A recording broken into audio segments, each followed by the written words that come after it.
All right.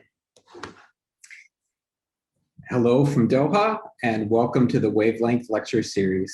I am Michael Herzard, a faculty member in graphic design at VCUarts in Qatar, and I'm joined by my colleague Simone Muscolino, Director of Foundations.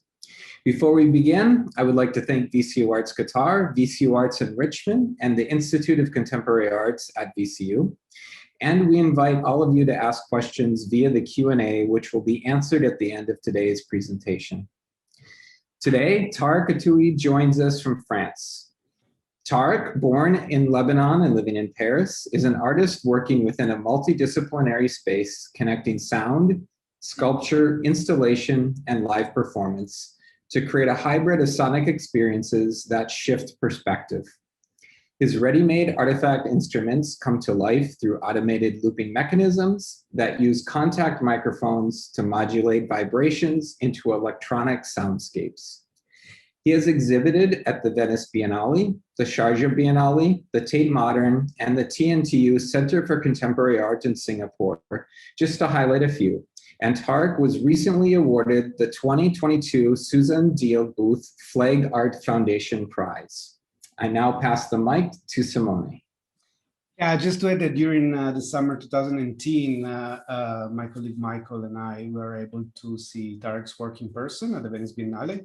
We loved it, and we knew immediately that we wanted to reach out to him. Tarek graciously accepted the offer to connect with VCU and offer also to collaborate with a new course that we were starting to offer, a course covering sonic exploration called Fabrication of Sound. In this class, students have been working with the VCU faculty and also with Tarek here and there every couple of weeks to create their own musical machines with found materials, motors, and physical computing. It has been a real pleasure to collaborate with Tarek for the entire semester, and we are very happy to have him with us tonight for this talk. Tarek, the stage is yours.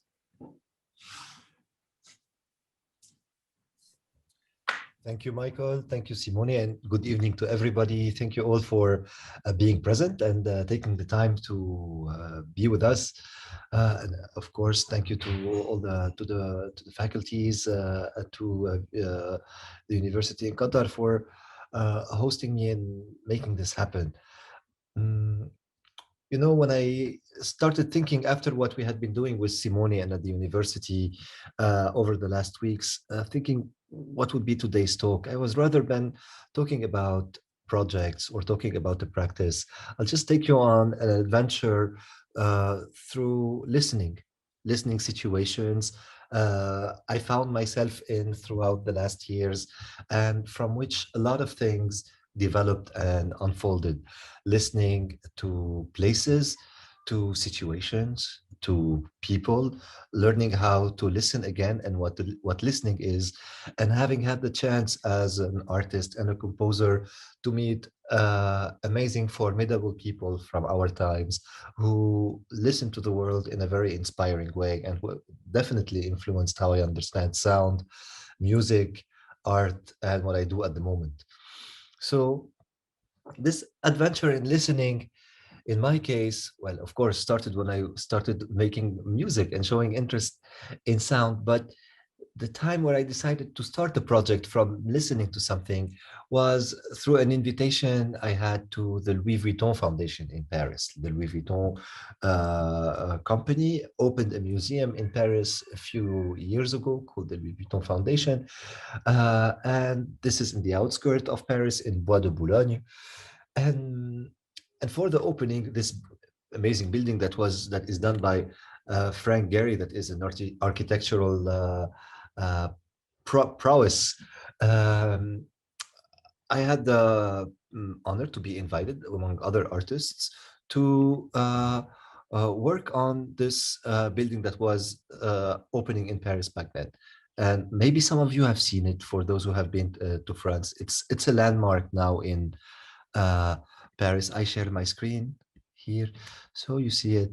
It is this building done by Gehry, and that has this kind of boat that has its sails blown by air and that is floating on a surface of water that is surrounding it.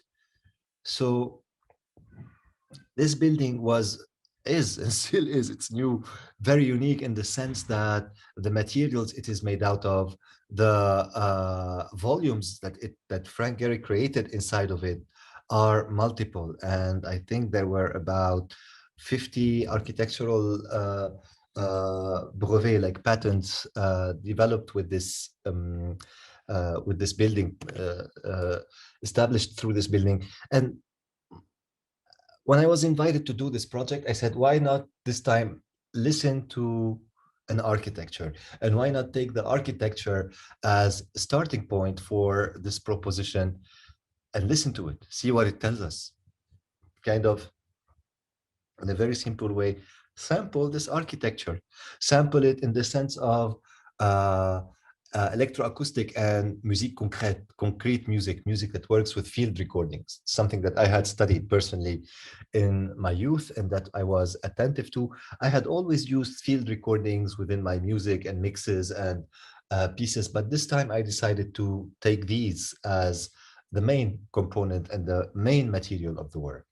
And to do this, what I did was to be able to capture and listen to this building. I said, I'm going to invite several types of people that record sound, from people that record sound in the world of cinema, to people to record sound for radio, to people that record sound from wildlife and documenting Earth, to people that recorded sound in an experimental way and using it for sound art and for what we call radiophonic music. So like a kind of a storytelling through sound, or using sound for storytelling. So back then, that was in 2014, if my memory is correct, I had the pleasure to work with Stéphane Rive, Eric Lacaza, Chris Watson, and Frédéric Nogret.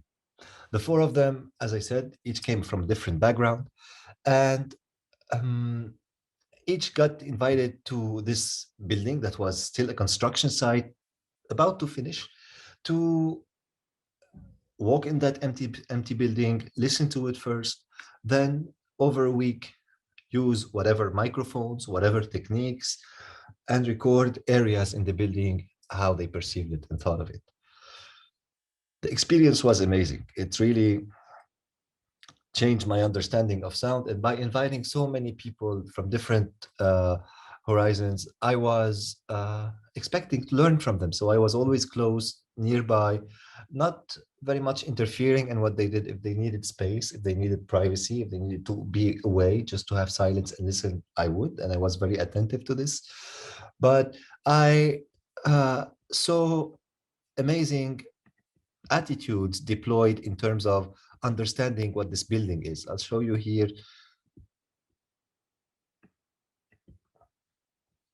some situations where these amazing people captured things in the building I was not thinking or doubting they existed. This situation, for example, is one where we see Eric Lacaza under this big light shaft, which is like a big hole in the ceiling that goes up to 8 meters and above, and standing still, holding a pair of stereo microphones, and very, very slowly moving his hand to capture how air was moving inside this space. So it was not a sound, it was something we could not even hear. Like, it was so microscopic and so delicate that he was kind of following air currents inside the room, positioning himself in the place where they were swirling the most and capturing very low bassy sounds. And that for me was an indicator of a very high skill in terms of understanding what a space is, what mass is, what vibration is. And this unique situation, I saw Eric Lacaza unfold. Chris Watson from his side, and I'll speak more about who is Chris, who is Eric. On his side, he recorded the wind moving in these big seals that the building had.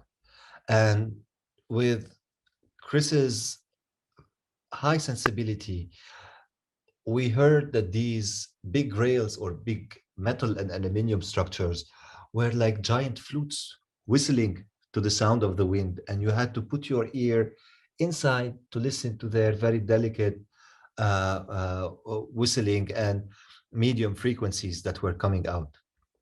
In other situations, Chris took contact microphones. These are specific microphones that Michael mentioned in his introduction. Actually, I use a lot of microphones, and contact microphones are definitely one of them. And I learned how to work and use microphones through these people I'm talking about today. In the photos we see here, Chris used contact microphones to put those in trees around the foundation. And you could hear, with the wind moving the tree, the whole structure of the tree crackling and twisting as a huge boat, as if you were on a giant vessel that was carried by wave. And if you closed your eyes, this was the real scenery that we had from listening to the insides of the tree.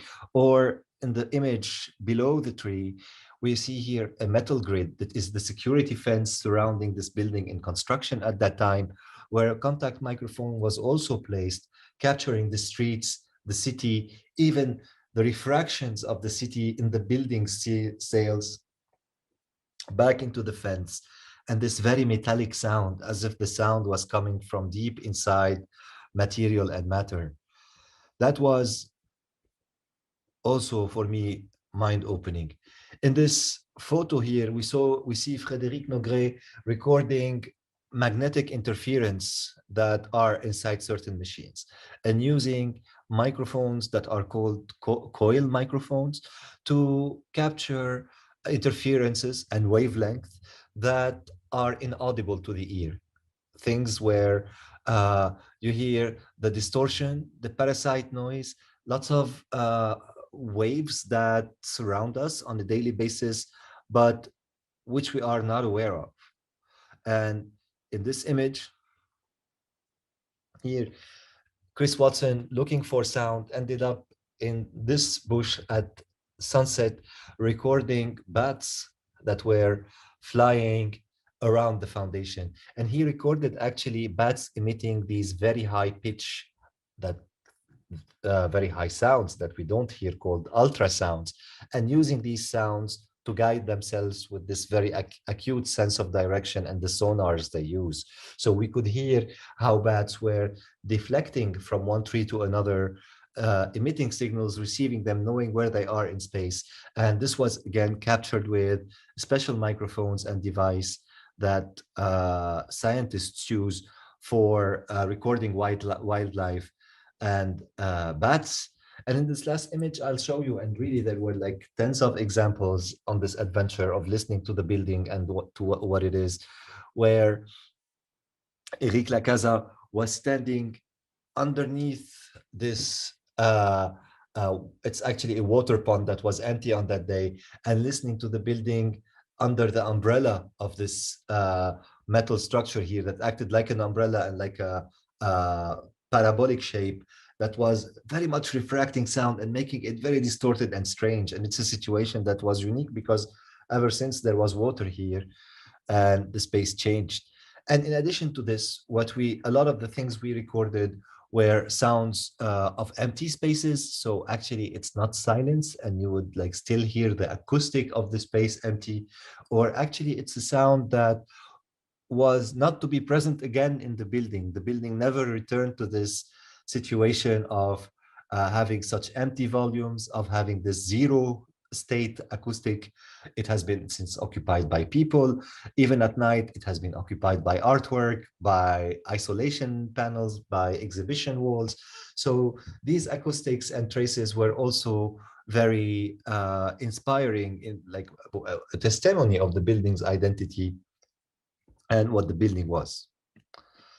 So I spoke about Chris Watson, and here I will share some names with you. Please, it will be too long today to take you through the works of everybody, or to show you their web pages and websites, and to also share their works and compositions with you. But what I ask you to do is go check them out. Just Google Chris Watson, Google Eric Lacasa. Frederic.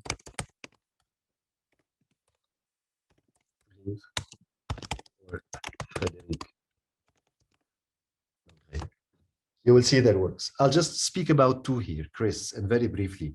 Chris Watson is like a master, a real master in terms of listening to the world and recording sound.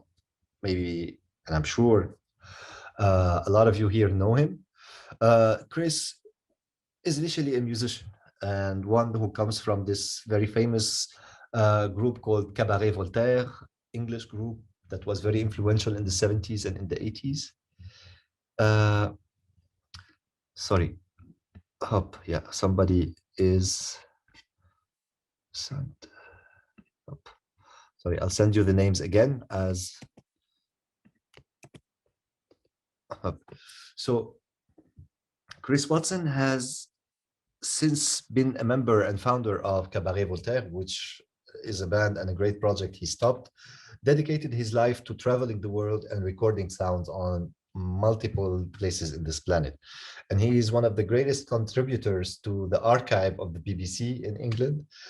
His recordings, as I said, are recordings of wildlife, amazing, but also of places, of climatic phenomena, of geological phenomena, of very rare events that can range from listening to the heartbeat of a bird, to listening to glaciers melting, to listening to the activity of volcanoes, or hunting blue whales in the four corners of the oceans and failing to catch their sounds through over several years.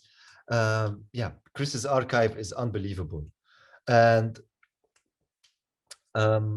what I learned from Chris and seeing him work, and it was like really an honor that he accepted this invitation, was how he was able to listen to a space and know in a very intuitive and genuine, like almost naive way, where to place his microphones and how to set up his equipment, then step back, put his recorder on, put his headphones on, take a notebook, a pen, and note down all the events that were happening in the recording or what he was listening to in his headphones, like door slam at 1 minute 41, at 2 minute 30, bird chipping away, at with observations about the sound. It was like very personal ways of noting, and a very personal sound diary, but that allowed him after to come and listen to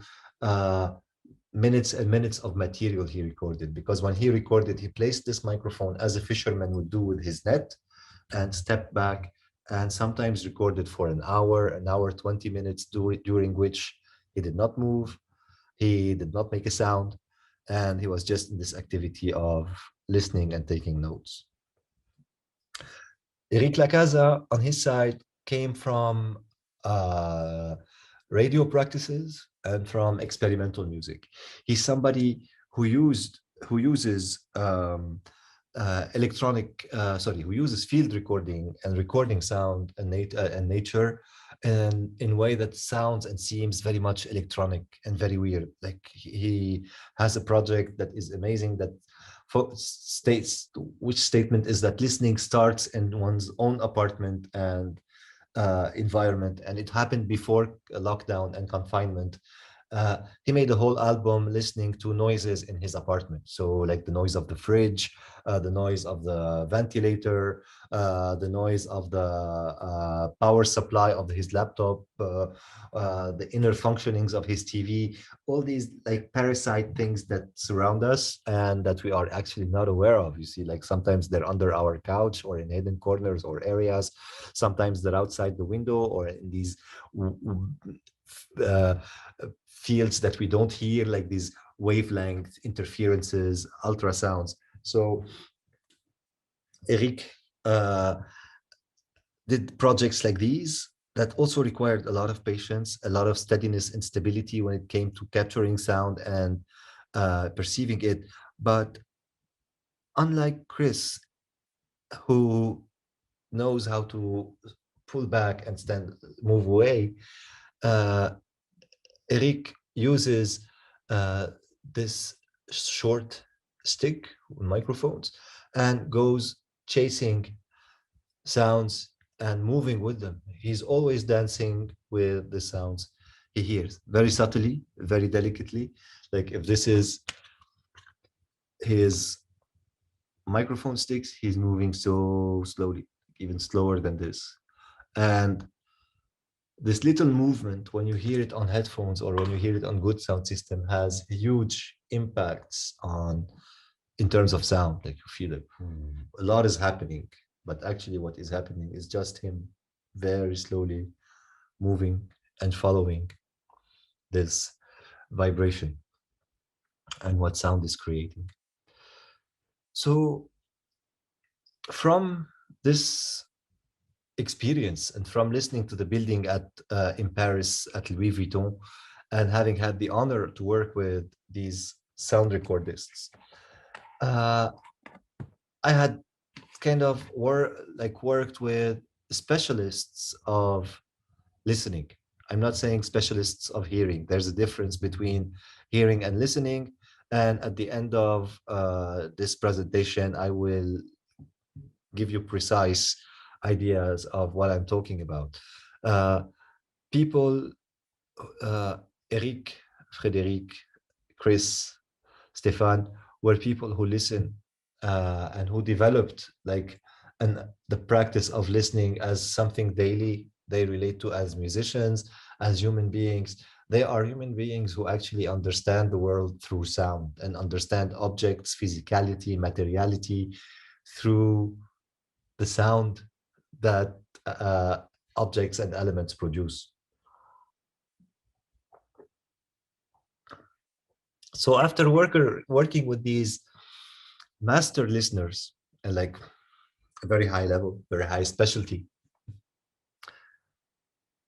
I went working with the opposite side of the spectrum, with another type of specialists in terms of listening to sound. And these were deaf people, people who don't perceive sound through their ears and through air, but because of this disability, developed an expertise and an ability of listening to sound in a multisensorial way. And what I mean by this is that deaf people are experts in listening to sound and perceiving sound as vibration without the ears and outside of this organ that tends to monopolize our understanding of what listening is and what is the impact of listening in our body and on our body and senses, and therefore on our positions as citizens in this world and human beings, part of a bigger community. So deaf people, the experience with deaf people started, and I say deaf people, I don't use the word hard of hearing or hearing impaired or terms like these. It's just deaf.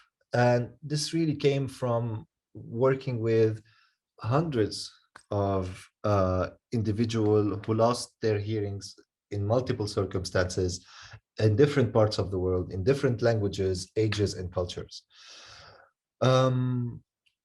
This experience changed my relationship to sound, to be honest with you, and to composition, to instrument making, to all the aspects that deal with music, performance, concert, installation, art. And to make a story short, what happened with deaf people was something based on an intuition and an experience I started conducting in Sharjah in 2012. So it was something I had already started before working on this architecture project. But I was not aware of how it was going to change and affect my practice for the years to come. So in Sharjah, some of you, I'm sure, know the Sharjah Art Foundation and its implication in the Emirates and the pioneering work that it has been doing in contemporary and visual arts. I was at that time resident, artist on residency at the Sharjah Art Foundation. And I asked the foundation to take me to work at a school for the deaf because I was interested in how deaf people perceive bass frequencies outside of their ears and through their bodies. It was really like taking things with the most simple approach: bass, loud sound, strong sound. We feel it, as you all have experienced sound in a club or in a situation where it was loud, like hitting us and making us like kind of move. So asked the foundation there to take me to Al Amal School for the Deaf. And there I brought subwoofers and I brought equipment to work with the students on this. But what I discovered on these first series of workshops is that like these people had a much wider understanding of sound than bass, low frequency, beats, and things like this. There was something much more subtle. And here I will share with you a video, like a short video of an experimentation process that I did there with colleagues, friends of mine, a duo of curators called Council. In 2013, we went together after a first experience I had to Al Amal School for the Deaf. And over there, we did the following.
Okay, this is just a small extract. Yeah, sorry. Yeah, if the video is lagging a bit, I apologize for this. But yeah, it's maybe your connection on your end. We tested things later on. Everything was working on our side. So what happened on this experiment, anyways, it's okay if it's lagging, was that students from Al Amal School for the Deaf went with these sound recorders into the city, accompanied by artist Wendy Jacob and musician Hassan Al Hujairi from Bahrain. And it was Wendy's idea. So we know Wendy actually noticed that students were recording sounds on which they saw or observed movement. Sometimes there was no sound, there was just movement, like a police siren blinking but not producing sound, or somebody a ventilator turning but not making audible sound. It was a very interesting observation about movement being a signal or a witness of the presence of sound. And it's a very interesting idea. The same thing with light, light being a witness or um, uh, an indicator of the presence of sound. But there are also other things we learned from working with deaf people, that sound was not just like movement or light, but it could also be something that is signaled with sign language. See, sign language, although it doesn't have a very wide vocabulary, but the body can express sound or talk about sound. And also in the same way, what I started with was also a valid way of listening, listening with the body, you know, listening sound, kind of addressing different parts of our body. Like an understanding, for example, that bass frequencies have the tendency to hit us most in the lower part of our body, like to hit us in the feet. We hear them sometimes in the chest, but in the chest, we tend to hear more medium frequencies. And in the mind, like, or in the head, more high pitch, high tone frequencies. Like kind of even there are scientific studies about this, that each organ in the human body has a frequency to which it responds and resonates most. So this idea of listening with the body is very valid. And there is even more subtlety to this. There is this possibility of listening with different parts of our skeleton and our bone system.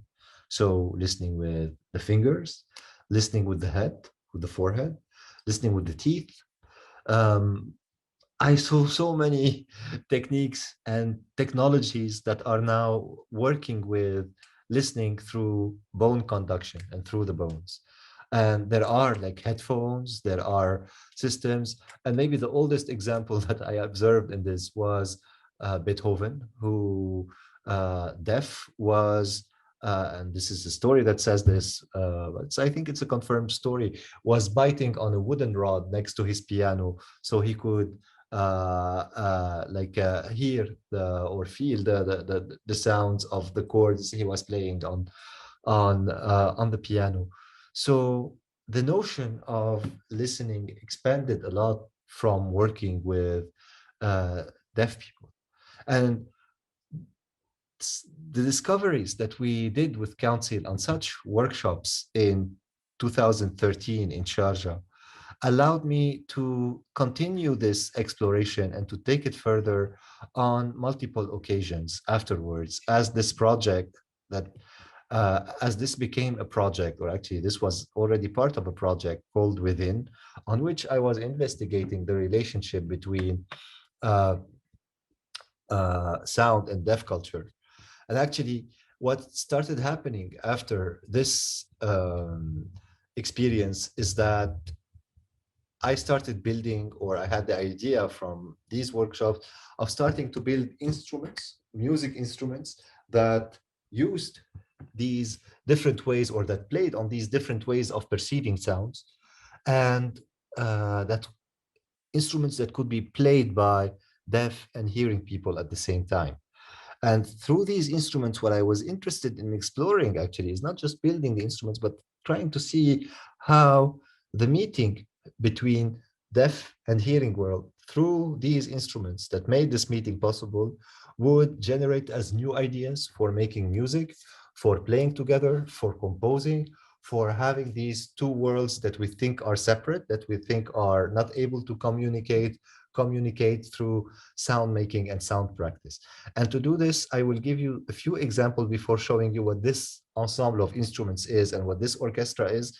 I'll here take a few seconds to share with you this situation. It's a situation on which I built certain instruments and took them to meet deaf people to whom I said, friends, I have these instruments. I don't know how they're played. Maybe together we can learn what to do with those. And this is, in this video, we will see the result of a few testimonies. There is no sound, it's all sign language and subtitles. A few testimonies of how certain people played drums and instruments I was working with them on.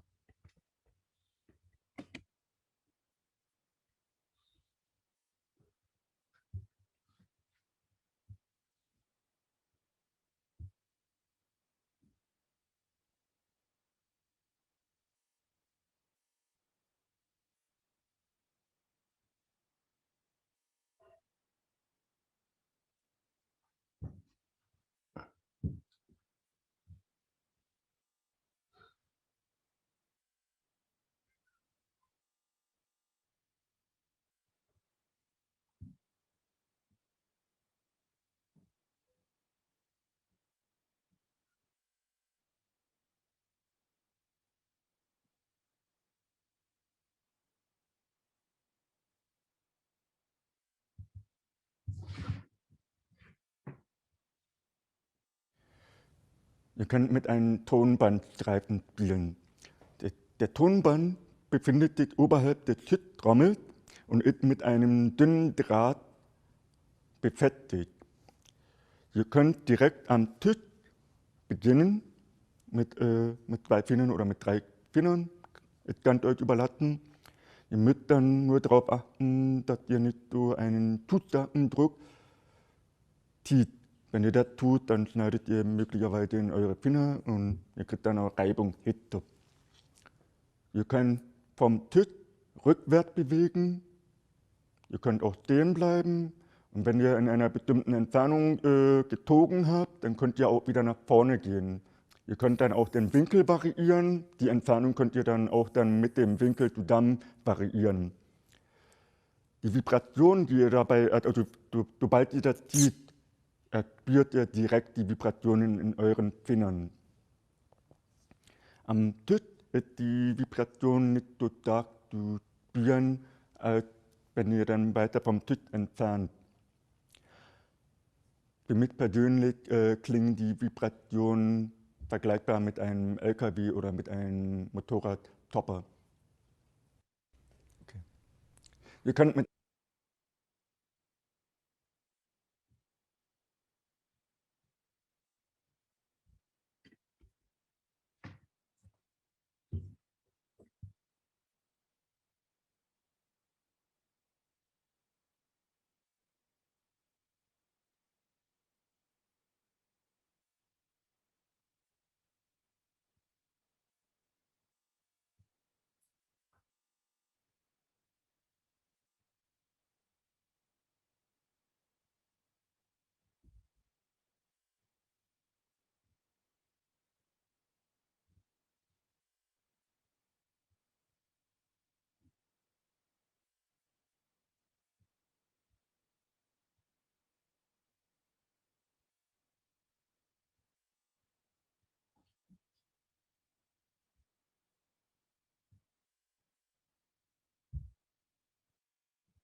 Okay, so these were a few testimonies on how two people played a drum, like a circular drum. I had given them a table that had a drum in it.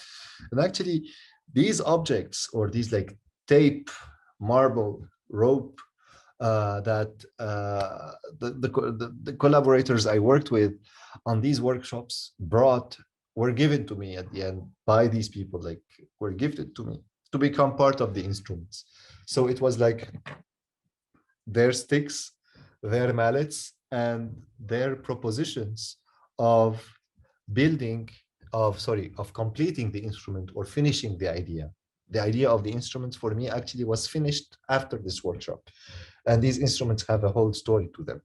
But I'll show you here a video of the first time of the first concert that took place on all this ensemble of instruments that was built after this experience, and this after this open to the last and third and last part of my talk.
Okay, this can go on for a few minutes more.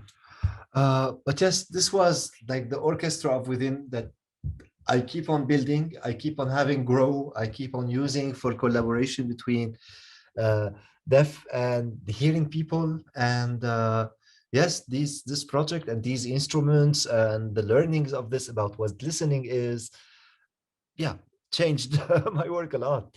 And today, where am I with all this? Like in these last 10 minutes, maybe what I would like to share with you is work I'm currently developing and thinking about that uh, builds up on all these ideas of listening that you saw from this building, that you saw from listening to this building, to listening with deaf people, to materials and instruments. Today, like the act of listening for me, I have a lot of fun with this idea of what am I listening to? How am I listening to? With whom? Where? Are questions that I use a lot in my work and scramble and shuffle together to create unique objects and situations. I'll show you some of those works in progress that are at the moment in my underground studio in Paris. Hop, open these images, share screen, these, hop. Okay, and you see here I have this these ideas I'm working on. And that's a series of pieces I call the Whisperers. And what they're about actually is these are listening device. They are really listening device. They're not instruments. They can be played, but their thinking and the approach behind them is that they are things like a turntable or like an MP3 player, where you bring a music, you bring a track and listen to it in a way you've never did before.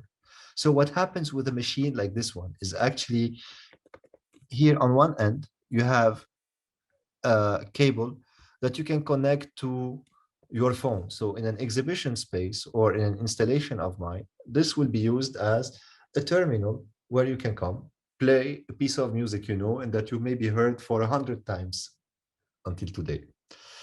And then put on a pair of headphones like you do in a record shop, you know, and listen to the music you're playing through it. And actually what happens in a system like this one is that sound gets played from your phone into a contact speaker that is inside this box and to which this symbol, this percussion symbol, is mounted. So the sound vibrates in the metal. You don't hear it very much. It's really inside the metal. Then on the symbol, what you have lying and resting here is a piano string. This is one of the bass, thick, heavy strings that is here lying on the metal circle and capturing the vibration or the sound that is in it and transmitting it here to a contact microphone. You remember this contact microphone, this thing I showed you that was in the water and on the fence in, sorry, not in the water, that was in the tree and on the fence of the Louis Vuitton Foundation. It's this type of microphone listening to what is, or capturing what is inside the metal piano string and sending it to the headphones.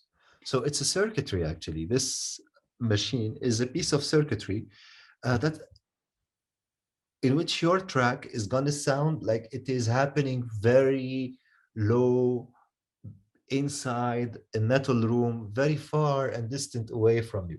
And actually, when you move on the cymbal, the piano string, if you just like have fun changing its position on the circle, you will hear different distortions, resonances induced by the metal plate and the metal string in contact with each other. So this sound is really like the acoustic, or this machine creates a very unique and strange and changing acoustic environment and gives you a very different perception of a sound material or an element you are familiar with. And the same way, here is another one of these whisperers.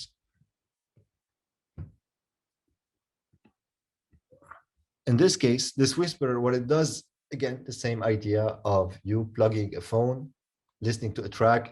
The track is played on the lower side of this drum kick, like it's a bass drum from a drum kit, and heard back or captured by a contact microphone that is on the upper skin. So on the lower skin, I send the sound and catch it back on the upper skin. And it's actually migrating through the volume of this drum kick. So actually the drum kick becomes like a space or like an architecture in which the sound is happening. And when you put on your headphones and listen to your music being played inside of this, you will feel that the music is inside the club, something that has boom, bass to it and like low resonance. And you are standing outside of the club listening to the music from afar. And again, an idea of special acoustic. And actually, in this case, what is also happening is that the skin, the lower upper skin of the drum on which the contact microphone is placed, is itself acting like a listening membrane in a microphone that is listening to the rest of the space. So it becomes very sensitive to the ambient sound, to people talking, and this ambient sound together with the sound of the music and everything mix and mash together to again create a very different way of listening to something you are familiar with. So the whisperers, or these works in progress, I call the whisperers. I have done several of them so far and will still be like in the coming weeks. But actually, these are listening devices, you see, to sound, to musics that as I was telling you, we are familiar with. But to me, the way I see them and the ultimate thing, or the ultimate thing that these elements allow us to listen to is people, you see. The idea of that with these machines and through these machines, by offering to people the possibility to listen differently, you are listening to them. And what I mean by this is that you saw, sorry, I'll share the screen again, because that's one possibility and there are more. Like, go back to the first example. In this case, in the case of this machine, what's happening is that, as I said, the sound is going from the contact speaker to the cymbal, but the cymbal is acting actually like a record or like a surface that is changeable. You can take it out, screw it off very simply, and come place something else on this machine, something else than the cymbal to listen to sound to. So there is this idea of record or of like a disc, a salad bowl, I don't know, like a cup or anything you can mount to this machine and send sound through and go capture it with this piano string. And in the same way, the piano string can also change. So my intention with these machines is, of course, to use them like terminals to listen to sound with and to compose them and put them within bigger orchestras and use them with other works. But what I will be doing firstly with those is activating them on workshops, sharing them with people that are maybe deaf, maybe hearing, maybe professional musicians, maybe amateurs. The possibilities are wide, and invite them to bring their own record to the equation in a way that a machine like this one would build its community of objects, or would build its community of records, and that this idea of collecting the records and like building an environment, like building the ecosystem of this machine, is in itself an act of listening to people, you know, of listening to how they deal with their daily life, of like allowing them to inject a part of them, you see, in a work like this one, without necessarily having to use language or without necessarily communicating in the usual means and ways of doing so. So with this, I'm about to finish. And before I finish, I would like to make an homage and tribute to somebody who has taught me a lot about listening, and without whom many of the ideas and the projects I discussed today, especially within, would not have happened. It is composer and performer Pauline Oliveros. Pauline is, please Google her name, go search her work and her life work. She passed away a couple of years ago, unfortunately. The performance I showed from within with this deaf conductor, Robert Demeter, performing is a piece by Pauline Oliveros. She helped me a lot and contributed greatly to the project within. Pauline Oliveros is like the creator of a practice called deep listening. And there's a video of her doing a TEDx talk that speaks about the difference between listening and hearing. So I believe that her answer to what listening versus to what hearing is on YouTube, like in a conference she gave. It's 10 minutes, you can listen, hear it. She also speak about where the ideas and concept of this practice called deep listening come from. It's deep listening, very briefly, is a way of listening to the world that extends our hypersensitivity of sound, our conscious and unconscious understanding and perception of this phenomenon. And actually, deep listening started with a disc that was recorded in a cistern that is underground and that has a huge reverb. Well, since we ran out of time, I will invite you to go search the Deep Listening album on Spotify or YouTube and listen to one or several tracks of it. You will see it's amazing. And if you listen to the TEDx talk, sorry, sorry, I've been sending messages to the same person. Hope. Sorry, can you see it now? Okay. And yes, please check out Pauline Oliveros. Like, I'm still learning from Pauline Oliveros today. And voila, that's it. That's what I had to share with you about some situations of listening, some people who listen to the world differently and who changed and still change the way I listen to objects, I listen to human beings, I listen to the world around me and learn. Like, it's a great lesson of humility, actually. That's what I'm really happy with. So thank you very much. And please, now, if you have any questions, yeah, I'm very happy to answer those.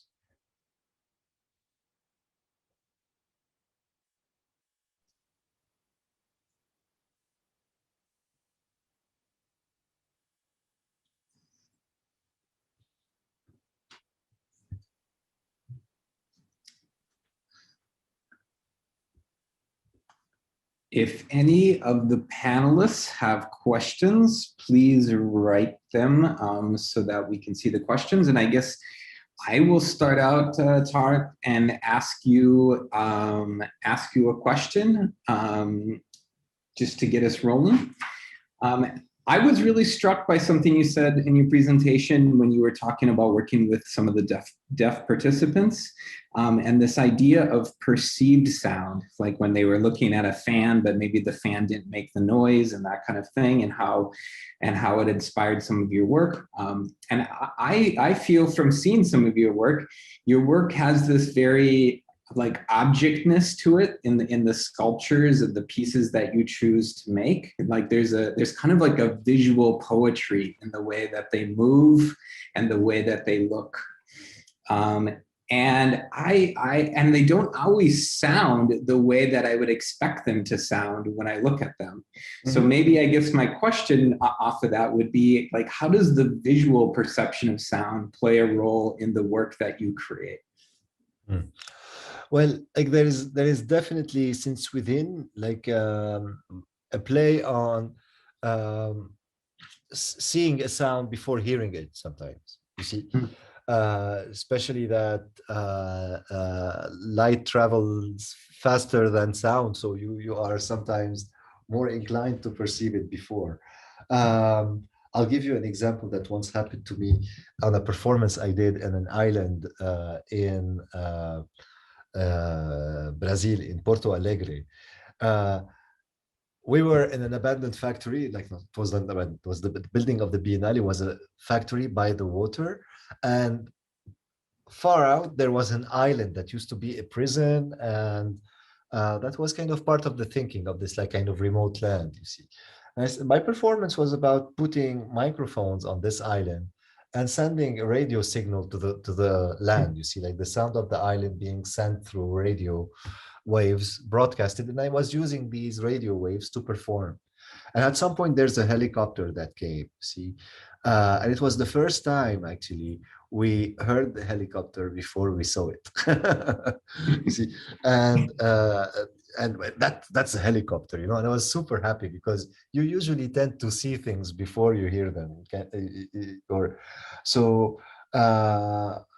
Anyhow, it's like what's the relationship to visual elements is like is in this actually is in playing on like how you're going to perceive something, as I was saying. So sometimes I would like through a movement or through the oscillation of an object or a motor rotating or something that is clinging in a very kind of naive or silly way, like you see like a kind of stick hitting a stone or like a motor hitting a glass wall. Yeah, creating something that we can understand visually before understanding sonically, and that then starting to play with the sound appearing, disappearing, or like being seen from close, afar. The idea of considering sound visual was very liberating to me, or at least gave me another tool to compose with. That's great. Thank you. Thanks for that. And a follow-up to that while I wait for any other questions or for anyone else to jump in. I guess another aspect is some of your work plays itself. You know, it's like self-playing through the motors and these sort of things. And then some of the work you create needs human intervention or human interaction. And is there a difference in the way that you think about approaching work when there is human interaction involved versus it just being self-played? Yes, sorry, Michael, sorry, I just lost you a bit, just the last sentence you said, please. Yeah. Is there a difference in your approach to making work when an instrument is going to be self-played versus being played by a human? Yes. Well, Michael, this is like, yeah, sorry, I didn't tackle a lot of these questions of installations that are mechanized, you know, and like, but I'll give the names of a few projects that can illustrate, that would illustrate what you're talking about. So friends, I would invite you panelists and attendees to check a piece called The Ground. Also, at the moment in Germany, I have an exhibition called Water's Witness. On YouTube, you will find images of these two. The Ground is at Venice Biennale, and I think, Michael, you're referring in several cases to this piece. And Water's Witness as well, like, is a very sculptural piece that has these ideas of automatized instruments, of like a kind of orchestra playing by itself, like, or a strange cosmogony of somehow of instruments, objects, artifacts, all sounding together in like logics that are a bit seen of their own. The idea of automatizing an instrument, or we're making an instrument and then automatizing it through a robot or a motor or something playing it, is always the result of a lot of experimentation and performative situation that happen with human beings and people, you see. So that's what informs what's this idea of what is the instrument without human beings, or how this instrument plays on itself. And sometimes in a way, like, the instrument is playing on its own in a way that humans would not play it. You see, it's not always about like calquing or imitating humans or using them as models for the automation.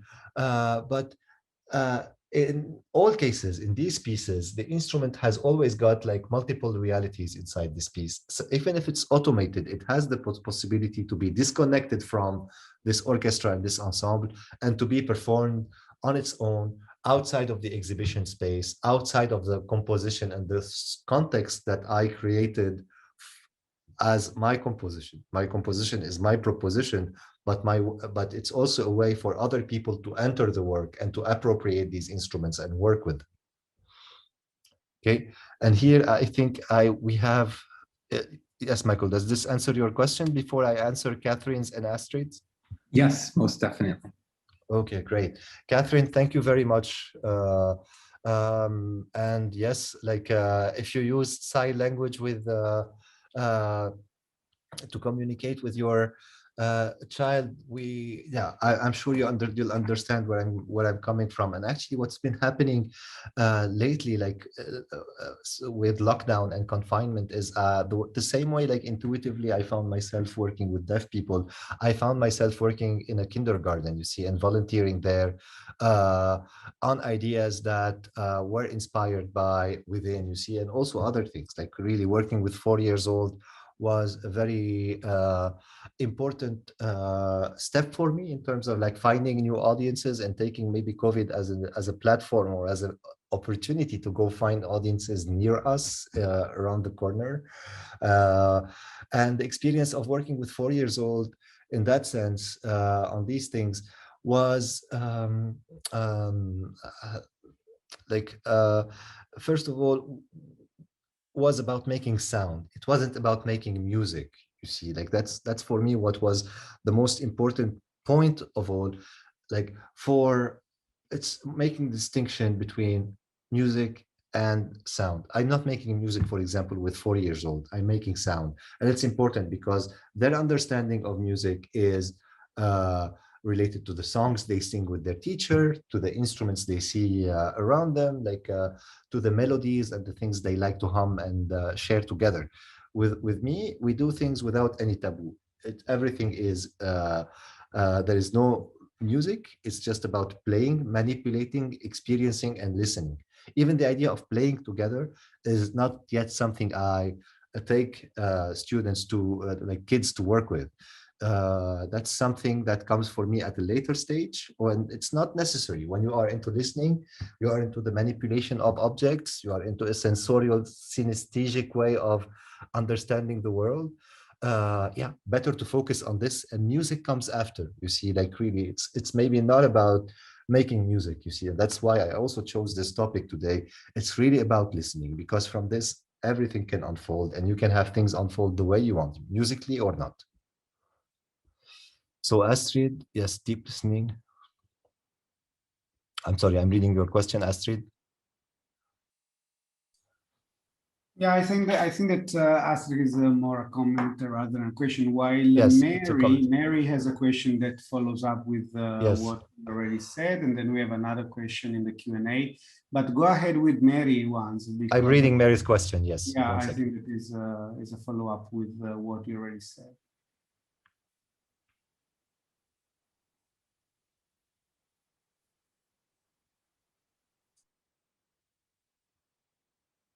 Yeah.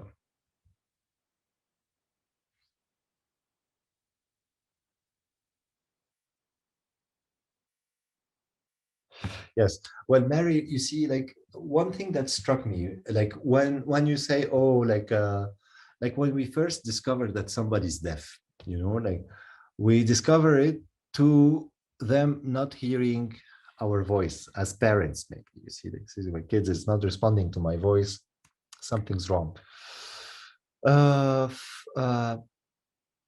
This for me is like already like a partial definition of a handicap. Like, of course, there is like a situation of disability. You cannot understand a certain range of frequencies sometimes that are the frequencies of the voice, but it doesn't mean, like in some cases, that you are not understanding all frequencies and all sounds.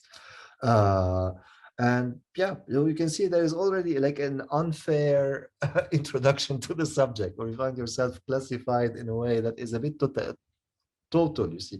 Then the nuances and like the degrees of deafness and starts to be at stake, well, examined and studied by medical criteria. But like as I said, like you were asking me how non-hearing people typically experience sound, I said it, like they experience it through the body, they experience it with the eyes, they experience it with sign language, you know, like that's already a lot of ways. And was this type of collaboration new for them? Yes, it was definitely new, because like their experience to sound had always been like always, for a lot of cases, or at least in countries where they don't have music or sound education, because the relationship to sound was medical. It was like these frequencies that we play to you to see if you hear or not, these things that we make vibrate to see if you sense them or not, this learning of speech where like, so like the sound was always like something that was there to put pressure, you know, to like exerting force or like treatment. So there was a lot of work of undoing things, of stepping back and like placing sound as something, or introducing sound as something you could have fun with, you know, and like that you could understand the world through, and that you could claim also, you know. So this affected a lot how we designed the instruments and how we thought the situations of rehearsals, of what we were doing. It's a lot like what I've been saying in this situation of working with the kindergarten. Yeah, it's not about making music, maybe, you know, it's maybe about making something else, and that's where the story starts. Yeah, and Mary's also asking a more practical question about so who the were your collaborator. So yeah. first of all, it was a duo of curators called Council, and I think their website is council.art. They're Gregory Castera and then they organized series of workshops with me and other people, like following my invitation. And there was Wendy Jacob as artist. I also recommend you check her work. And Hassan Jairi, who's a musician and oud player and very good experimental musician from Bahrain. Tarek, I would move to Arhama, which asks something that I know is very close to your practice. She asks, do you think there is different sound behind different walls made of different materials?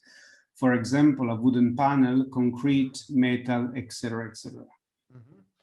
Is there a different sound? Yes, there is. Like if you are based in Qatar, and if you are at the university, there is a project by one of Simone's students. I don't know if she is here with us, who is Ruda, actually, who is working on the sound inside, like outside or inside different materials. And yes, there is definitely a difference. And the experience is very easy if you want to try it. Take a speaker and play the same sound, you see, like the same music or sound behind three different types of walls: a concrete wall, textile curtain, and wooden door. You will see. I think that next one can be Leland's. Leland's is asking if you think there is a difference in the way you interpret urban sound versus natural sound. Is this a consideration in your process? Well, Lila, if I had more time today, Leland, if I had more time, I was going to present to you like a project I worked on with Chris and Eric Lacaza as well. That's about recording harbors, and on which we go record like big important harbors in the world, like Abu Dhabi, Singapore, Athens, Beirut, and others. And actually, on this project, we are often confronted with the idea of urban sound and natural sound, because around the harbors, you have, of course, very urban industrial sounds, but you also have very natural sounds because of like some have natural reserves or are in area that are inaccessible to habitation and human life. And on a project like this one, honestly, no, we make no difference. Like there is no difference between this and that. On the contrary, like there are similarities, there are of course differences, but the idea is not to distinguish them. Is to see how they can live together. You see, the same way, like for me, like I don't consider there is a difference between digital and analog. There is no difference between like in certain, like, well, I'm gonna say, you see, like between the old and new, let's say, you see like all these things can participate together differently. Like even deaf and hearing people participate together differently when it comes to making music or making sound or playing together. Thank you, Tarek. Next one is Hannah, and then we have Basma. Michael, if you want to jump in, please don't hesitate. Hannah is asking, it's a little bit difficult for me. I'll try to do my best. Can you talk about how you use the phenomenological as a tool of knowledge and point of contact to think about how we move through spaces while still operating in the ethereal, and how these might be challenging? The first part, the first sentence, please, Simone, again, please. Can you talk about how you use the phenomenological as a tool of knowledge and a point of contact to think about how we move through spaces? Like the phenomenological is part of it, but it's not the only component. You see, the phenomenology of sound, the way sound is forming in a space, is definitely something that guides me in taking decisions of how we navigate a space, you see, but it's not the only one. It is always combined with a lot of like other parameters that are sometimes well, also they are part of phenomenology that kind of but that don't follow, like just that sometimes try to counterpoint how a sound occupies a space, or that sometimes try to invert or intertwine, like kind of play with the access to sound, or how you would like kind of inverting this phenomenology, or like to give you an example, like saying, like sometimes trying to imagine like a very big object in the space that is moving bigly, but that you can just hear very tinily on a pair of headphones somewhere in the corner. This and the phenomenological thing is augmented by empirical situations. See, and there were like empirical situations of working with sometimes or like I had the chance and the privilege to see choreographers and performers at work in terms of like navigating performance spaces, navigating exhibition spaces. And I'll give you some names of projects by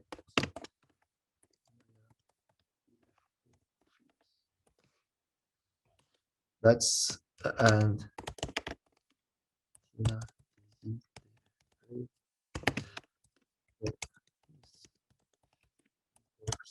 project. Yeah, these are Hannah, a few projects that for me are very good in terms of navigating a space, really, the choreographic projects, but that are very close to elements and things I have been describing. Next one is from us, Basma. Sorry. Yep. Sorry, Basma. You want to go ahead, Michael? Just go ahead. Yeah. Sure. Yeah, I can ask for Basma since she's my colleague. Yeah. I shared it in the chat, Tarek, so you can also see it. But basically, Basma is talking about we look at a lot of like visual preservation, like this idea of visual phenomenon and preservation of monuments and typography. But what about sound preservation? Like, you know, the traditional vegetable seller calls are becoming extinct. These kind of ideas, the calls of markets in Cairo and an ancient violin and these kind of things. So what are your thoughts on this? Well, Basma, like here, I sent you this project I did called the Reverse Collection. And wait, I'll try to get my book. 1 second. Oh, I'll reach out to a book of mine here. That's a book on a project. Very quickly show you a few images. Okay. 1 second. So, Basma, this is the situation of the images I'm showing you here are images from the storage of an anthropology museum. in Berlin, in which I saw like once like hundreds of instruments lying on the ground, on shelves, in situation where we did not know what was from when, what was from where. So these instruments stopped making sounds because when they entered the Ethnomusicology Museum, we preserved them, conserved them with chemical products and things where they were not allowed to be touched or played anymore. We tried to preserve the materials with the intent that through this preservation and conservation effort, we will be able to redo replicas that we could play and find back the sound of these instruments. The project I did, actually, the second part of this project was to say exactly your question, was to ask the question of what would happen if we record these instruments and invite instrument makers from different parts of the world and different cultures to just listen to the sounds and build new instruments. You see, and there was a whole project I did where like people from listening to sounds of things that weren't supposed to sound really created the objects. And really, if you understand the world through sounds, what this project showed me is that form, function, material, everything can change, and you have the possibility to go into so many places. So when it comes to preserving the sound of a Stradivarius, you see, of course you can record it. Of course you can preserve it as an ethnographic or ethnomusicology museum collection of instrument does. But maybe the best way of preserving it is by having it played constantly, you know, and played constantly, not by anybody, but by really highly skilled people, because the wood in the instrument remembers, because an instrument has a memory, and when it's played and the sound that it emits crafts its nature or its being. So the quality of the wood, the fibers, how the inner fibers intertwine and everything is shaped by the passage of sound inside the instrument, and it makes it age better, like wine, like violins, like kuchins, these Chinese string instruments. All these things age better when they are constantly played and played with care and by highly skilled people. So yeah, that's maybe the best thing with sound, rather than just trying to record it and listen to it in a nostalgic way, or but no, just see it as an active way of understanding the world. And yes, it's nothing is lost in this way.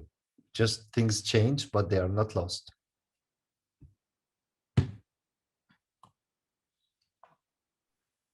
Thank you, Tarek. So I think My pleasure. I didn't see any more questions, and we kind of reached the time we wanted to reach. It was a great presentation. It was a great conversation. Thank you. I enjoyed it a lot. Yeah, and I mean, we've been meeting often this semester, and it is a pleasure, and we will continue, and that's kind of a privilege. But something you said that will resonate with me is the act of listening as a great lesson of humility, and I really thank you for your words and to show us how to listen in a different way and how to enrich that that's such an important action. Thank you very much, Tarek. Thank you. Thank you. And thank you all. Amir, thank you very much for this invitation from the long times we've been together and met since Sharjah. Really, I hope there will be better times and we get to meet in person. I was meant to be in Qatar giving this talk today, and like maybe in person with you in the room. Yeah, hopefully soon. Yes, Andrea also, thank you. Oh, Andrea is an old friend from where I was in Italy too. It's interesting to see people coming on from all over the world. Yes, Yes, beautiful. Thank you again. I don't know how to finish Yeah. this. Yeah, Yes. I can say a quick thank you, Tarek. This has been excellent. And thank you to everyone for attending today's lecture. And we invite you to join the next lecture by architect Virginia Lung on April 13th at 12 p.m. Eastern and 7 p.m. Qatar. So great to have you here. This was wonderful. Looking forward to more. Yes. And in person. Bye-bye. Yes. Bye. Bye, everybody. Bye. Bye. Ciao, Tarek. Ciao.